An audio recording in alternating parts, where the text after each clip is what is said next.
Hemos llegado por favor. al extremo de escuchar que hay aumento en la producción de leche, cuando usted sabe que hoy en día hay mujeres, madres, que asisten a bodegas, a automercados y han llegado a la fuerza por un litro de leche porque no tienen que llevar a sus casas. Este es el momento de darle respuestas al país, a las más de 180.000 madres y mujeres que en estos 13 años han perdido a sus hijos, a sus esposos, a sus padres, y a los cuales no se les ha hecho justicia. Esto es lo que queríamos escuchar, la Venezuela decente, y la que no quiere definitivamente avanzar hacia el comunismo. Quiere respeto a la propiedad y queremos una Venezuela de solidaridad, una Venezuela de justicia, una Venezuela de superación. Por favor. ¿Cómo puede usted hablar de que respeta al sector privado en Venezuela cuando se ha dedicado a expropiar, que es robar? Cuando se ha dedicado a insultar, sí, las propiedades de empresarios, comerciantes, hasta pequeños posadas a quienes ni siquiera se le han resarcido su propiedad. Dígale la verdad a Venezuela. Aquí hay una Venezuela decente que quiere una transformación profunda y que es el momento de enfrentar con seriedad y con responsabilidad este desafío histórico que tenemos por delante. El tiempo se les acabó. Es el momento de una nueva Venezuela. Ministro Giordani, quien falta el respeto a otro, se irrespeta a sí mismo. Recuerde eso. Después de más de 32 horas de escuchar los cuentos de los ministros y más de 12 años de gobierno, es evidente para los venezolanos que sí, hay dos modelos claramente diferenciados que llevan a dos Venezuelas muy distintas. Hay un modelo de sumisión, que ha destruido a las instituciones, que ha destruido la capacidad productiva del país y que ha destruido los valores éticos de los venezolanos.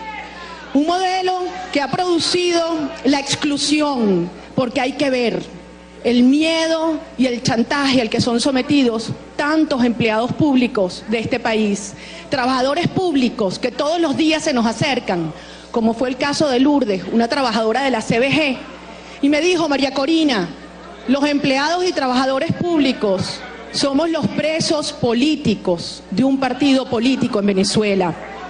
Un modelo de sumisión que distribuye la pobreza, un modelo de sumisión que entiende por igualdad todos para abajo, un modelo que tiene un solo nombre y se llama comunismo a la cubana.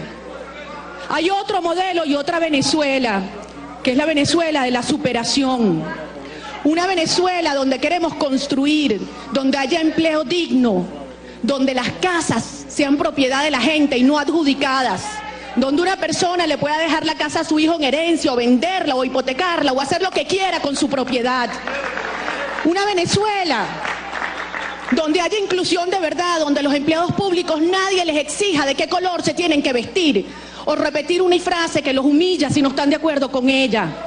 Una Venezuela de la superación, donde se distribuya, se crea y se distribuye riqueza para todos. Una Venezuela de todos para arriba, no de todos para abajo. Nosotros creemos en esa Venezuela. Pero ¿saben una cosa? Aquí ya está claro.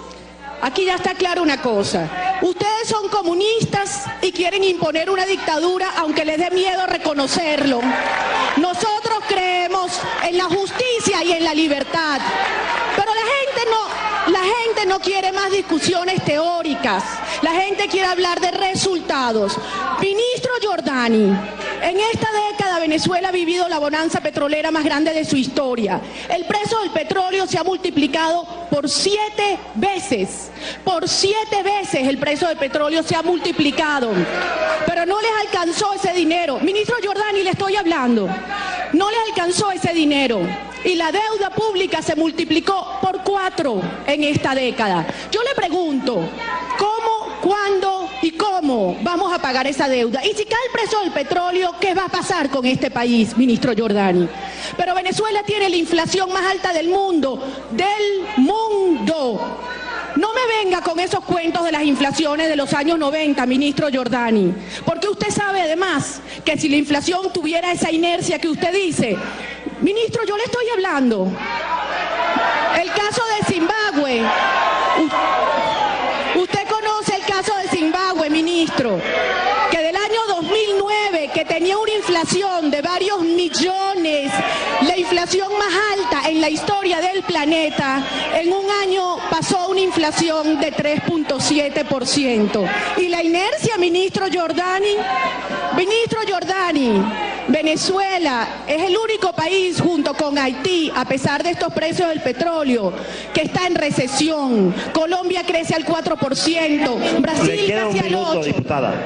Y por eso yo le digo, todas estas cifras, no importa cómo las maquillen, porque la gente al fin y al cabo, a pesar de la propaganda, va al mercado, va a la farmacia, va a la panadería. Hay una cifra la cual un gobierno que dice pretender derrocar al imperio, pero que concede a Guayana y se arrodilla ante Cuba. Es una situación muy grave y que se agrava ahora porque después de 20 días en que se hace esta acción claramente hostil por parte de la República Cooperativa de Guyana contra los derechos de Venezuela, el gobierno venezolano no responde con una nota de protesta enérgica y firme, sino con una nota de prensa débil e irresponsable. La detención de la República Cooperativa de Guyana afecta de manera grave la fachada atlántica de nuestro país y el acceso de las desembocaduras del Boca del Orinoco en el Atlántico. Y por supuesto, desconoce lo establecido en el laudo, como hemos hablado del Acuerdo de Ginebra y ratificado en el Acuerdo de Puerto España.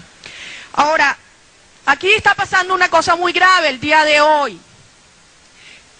La Cancillería de Guyana dice que desde el año 2009 ya se había notificado la pretensión de ampliar su plataforma continental. Si eso es así, es muchísimo más grave que el gobierno venezolano no haya reaccionado. Es más, sí hubo una reacción. La reacción que tuvo lugar es que desde el año 2010 el comandante estratégico operacional ordenó la suspensión de los patrullajes de la Armada en las bocas del Orinoco. Eso sí es muy grave, que esa haya sido la reacción.